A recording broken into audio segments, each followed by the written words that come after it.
ഇപ്പം നിങ്ങൾ വായിച്ചു കേട്ട ഏവെങ്കിലും ഭാഗമുണ്ട്. പ്രഭാതത്തിലും 3-ാം മണിയിലും 6-ാം മണിയിലും വായിച്ചു. പീലാത്തോസ് അവനെ പരിശോധിച്ചു, അവനിൽ കുറ്റമൊന്നും കണ്ടില്ല, അവൻ കൈകഴുകി.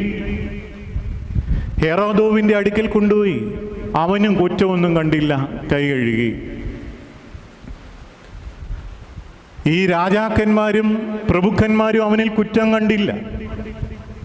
ഒറ്റിക്കൊടുത്ത യൂദയ്ക്ക് പശ്ചാത്താപമുണ്ടായി, അവൻ കെട്ടി തൂങ്ങിച്ചത്തു.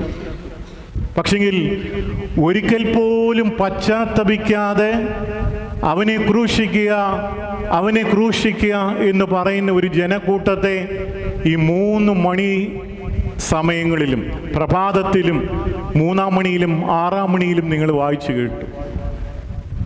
എന്ത് ദ്രോഹമാണ് കർത്താവ് ചെയ്തത്?